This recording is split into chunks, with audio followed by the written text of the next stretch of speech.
கர்த்தராகிய இயேசு கிறிஸ்துவின் நாமத்தினாலே அன்பின் வாழ்த்துக்கள். ஜூபிட்டர் தளத்தின் அநேக மிஷனரிகளின் வாழ்க்கையை விரிவாக பார்த்து கொண்டு வருகிறோம். அப்படிப்பட்ட மிஷனரிகளை குறைந்த நேரத்தில் சொல்வதற்காகவே இந்த பதிவுகளை நாங்கள் பதிவிடுகிறோம். குறைந்த நேரத்தில் நாங்கள் பதிவிடுகிற அதே மிஷனரியை விரிவாகவும் நாங்கள் பதிவிடுகிறோம். இரண்டும் உங்களுக்கு ஆசீர்வாதமாக இருக்கும் என்று நாங்கள் விசுவாசிக்கிறோம். இன்று நாம் காணப்போகும் மிஷனரி தியோடர் மேக்ஸ்வெல். பிறப்பு 1847, மறைவு 13/2/1914. சொந்த தேசம் இங்கிலாந்து, தரிசன பூமி மிகவும் சவாலான ஜம்மு காஷ்மீர் மாநிலம், இந்தியா.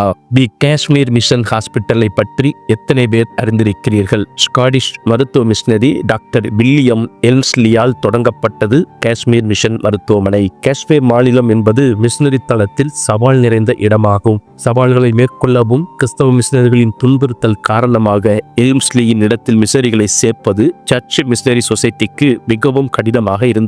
இத்தகைய இடத்தில் யாரெல்லாம் மிஷனரி பணி செய்ய வேண்டும் என்று நினைக்கிறீர்கள் என்று கோரிக்கை வைத்தார்கள். அப்படி வைத்த கோரிக்கையை ஏற்றுக்கொண்டு ஆர்வத்துடன் பதிலளித்த ஒரு இளம் மருத்துவ மிஷனரியை அவர்கள் கண்டுபிடித்தனர். அவர்தான் doctor Theodore Maxwell. Theodore Maxwell ஒரு தெய்வ பயமுள்ள குடும்பத்தில் பிறந்தார் மற்றும் நன்கு படித்தவர். அறிவியல், கலை மற்றும் மருத்துவத்துறையில் பட்டம் பெற்றவர். அவர் இங்கிலாந்தில் மருத்துவராக பணிபுரிந்த போது மருத்துவ மிஷனரி பணியில் ஆர்வத்தை வளர்த்துக் கொண்டார். அவரது தாய்வழி மாமா டெல்லியில் நடந்த போரில் இருந்தாலும் இந்தியாவில் பணியாற்றுவதற்கு அவர் கொஞ்சம் கூட யோசிக்கவில்லை. அவர் 1873 ஆண்டின் பிற்பகுதியில் எலிசபெத் ஐர் ஆஷ்லியை மணந்தார் மற்றும் 1874 ஆரம்பத்தில் காஷ்மீர் பகுதிக்கு சென்றார். கிட்டத்தட்ட 2 வருட இடைவெளிக்கு பிறகு மேக்ஸ்வெல் காஷ்மீரில் மருத்துவ பணியை மீண்டும் தொடங்கினார். மே 1874 ஆண்டில் அவர் ஒரு மருத்துவமனையை திறந்தார். அங்கு அவர் ஒவ்வொரு நாளும் நூற்றுக்கணக்கான கிராம மக்களுக்கு ஆலோசனை மற்றும் சிகிச்சை அளித்து வந்தார். அவரது நல்ல நடத்தை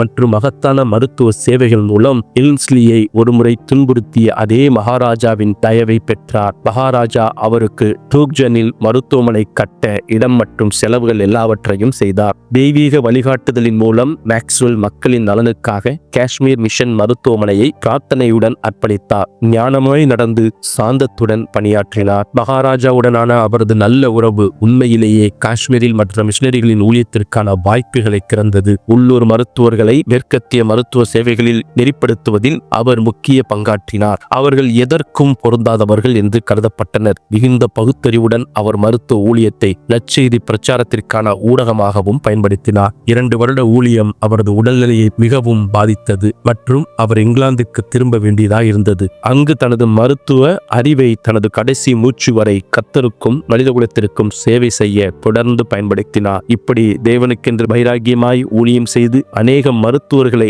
ஏற்படுத்திய அவர் 13/2/1914 ஆண்டு அன்று தேவனுடைய பாதம் சென்றடைந்தார். பிரியமானவர்களே, உங்கள் நல்ல நடத்தை நற்செய்தியின் பயனுள்ள வாசலாக இருக்கும் என்பதை நீங்கள் அறிவீர்களா? கர்த்தாவே, கிறிஸ்துவின் நற்செய்திக்கு தகுதியான முறையில் நாங்கள் நடக்க எங்களுக்கு போதித்து உதவி செய்யும். கர்த்தராகிய இயேசு கிறிஸ்து தாமே உங்களை ஆசீர்வதிப்பாராக.